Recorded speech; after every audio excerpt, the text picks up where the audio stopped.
Hello friends, welcome to MSA Hospice Grief Support.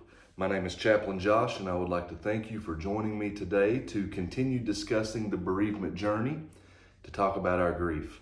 And today I would like to talk to you about those common things that people say to us that are just not helpful. You know, those typical things that friends and people in the community and family members say to us that just miss the mark. Those things that we understand come from good intention, that come from a good heart, and even a place of genuine sincerity. But when we hear them, they may come off as a bit insincere or even hurtful or even divorced from the reality of our own individual grief experience. You know, those things like, I know how you feel. I know how you feel. I know exactly how you feel. I know what that's like. I've been there before. We hear those things and we may understand and even appreciate the sentiment behind it, as the person saying that to us desires to be sympathetic. They're trying to help us. They don't want to see us hurting. We understand that. But when we hear that in the moment of our own grief, as we internalize such a statement, we may feel that such a statement detracts from our own grief experience. And not only from our own grief experience, but it detracts from the person's uniqueness, our loved one's individuality. We do not want others to project their own grief experience upon ours, because every grief experience is unique. It brings its own complexities, it brings its own hardships, and we don't want to hear that. We don't want to hear, I know how you feel, because we are screaming in our souls, so to speak. No, you don't. You do not know how I feel, because the person that you lost is not the same person that I lost. They're different, and the situation is unique. Perhaps you have heard those words, it is going to be okay, or you'll be fine, or everything is going to be all right. When you hear that, again, you may realize that it comes from a place of genuine sincerity, as our loved ones don't want to see us suffering. They don't want to see us hurting. We may acknowledge that it is intended to be an encouraging statement that is going to lift us up out of the rut of grief and give us the kick in the rear that we need, so to speak, to continue pressing on. But when we hear such a statement like that, sometimes it may make us feel like our loved one didn't matter too much, or that they weren't valued in the same way that we valued them. I remember a lady told me one time when she was told, "You're strong, you'll be okay." She said, "Well, I may be strong, but I'll never be okay, because this has changed me, and it has changed me forever." When we hear things like, "You're okay," it very often can diminish the value of our loved one. And we don't want to hear that. We don't want to hear that, because we need self-validation.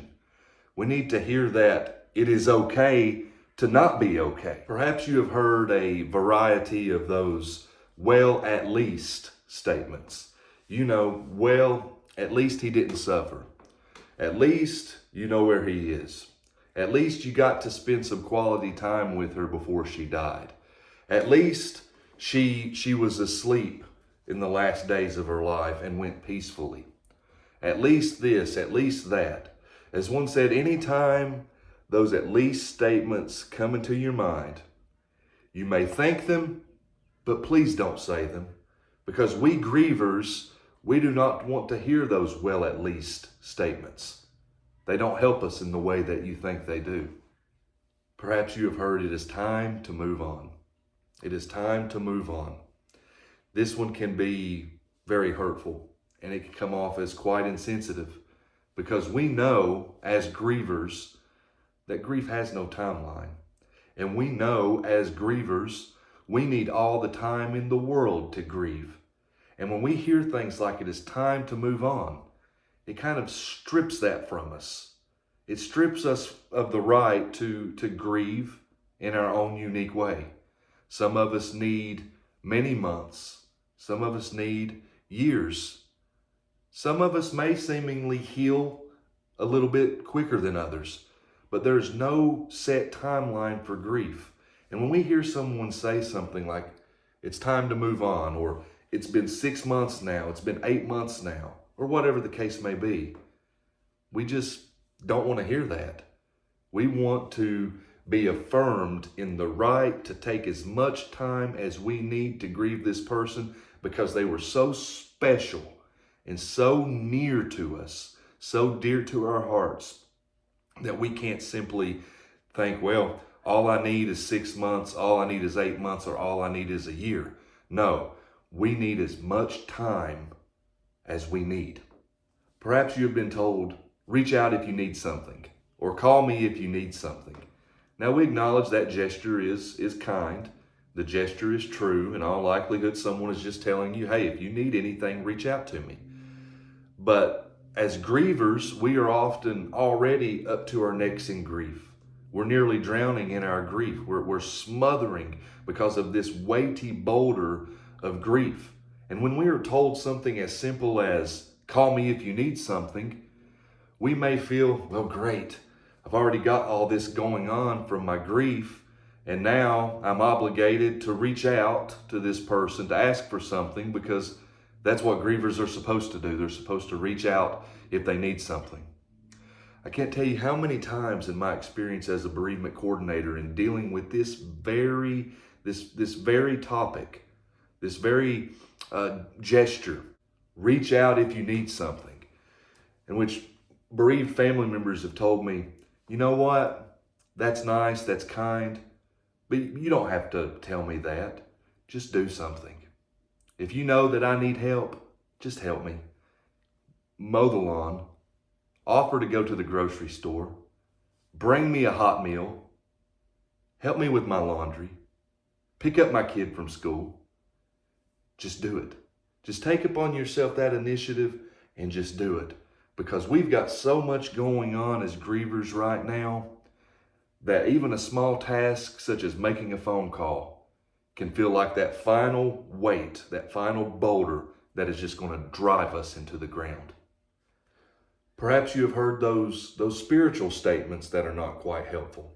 Again, that come from a place of good intention, a place that wants to assure you that your loved one is okay. Well, God needed him more than you needed him. We hear that, we may think, oh, well, I mean, that's all good and true. I'm glad to know that my loved one is with God, but we still needed him. My family did still need him. He's a brother. He is a father. He is a son. He is a grandparent. And I don't know how my family is going to go on without him. He was the glue of our family, the very nucleus of our family. I need him. When we hear something like, well, God needed him more than you need him, that can come off as a bit hurtful. We don't know how to take that sometimes. Or we may hear, God needed another angel. That one is often a very confusing one as well, because what does that mean really? I mean, if we are a spiritual people, we all, in all likelihood, believe that God is in need of nothing. So when we hear these God needed statements, they kind of just come off as a bit confusing, and we scratch our heads and we think, well, how's this supposed to be a comfort to me? Or perhaps you've even heard another one that is very similar to those, and something such as, well, she's in God's hands now. And you may hear that and you may think, well, that's good and true. That is a very comforting place to be, that of in God's hands. But she was also in God's hands here. So what's the intention with such a statement? We're always in God's hands. We're in God's hands on earth. We're in God's hands in heaven. We're always in God's hands. Instead, we may want to hear something as simple as, I'm praying for you, or I'm thinking about you, or I'm going to the Lord every day to lift you up in prayer.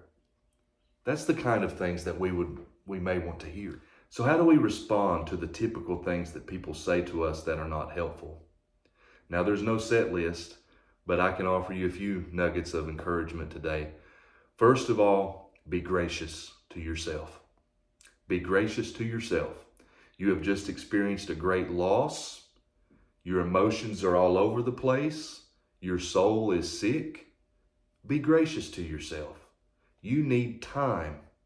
You need space to grieve, and that is okay. It is absolutely okay to not be okay. Be gracious to yourself. Secondly, you have every right to set the boundaries in conversation and interaction that you have.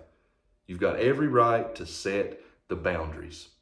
If someone comes to you and they try to talk about your grief and you're not feeling up to it that day, you just simply say, hey, I don't want to talk about that. You can divert the conversation to something else. You may want to say, hey, I don't want to talk about that today. I don't want to talk about my grief, but I would love to talk about my loved one's memory. Or even about something else. I'd love to talk about the ball game last night. Or something going on in the community, or something that you read, or something that you'd recently seen. You have every right to divert the conversation. You have every right to say, hey, I just need some quiet time right now. I just need presence. You can sit with me. I just want to hang out. I just need some fellowship. I just need some quiet time. You've got every right to do that. And you've got every right to be honest about your needs. You could tell someone what you want, what you don't want, what you need, what you don't need, what's helpful to you right now in your grief, and what's unhelpful right now in your grief. You've got every right. You control the script, so to speak. So these are a few things that you can do, or you can say, or you can consider that may help you when you're met with these common things that people say that are not helpful.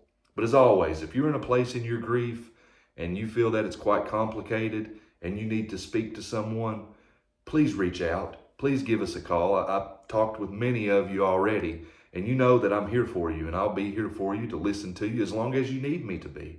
So reach out if you need us. We want to see you well, and if we can talk to you, and if that just helps just a little bit, then we've done what we need to do. So please feel free to reach out if you need help. We'll be here. Thank you for spending a few minutes with me today.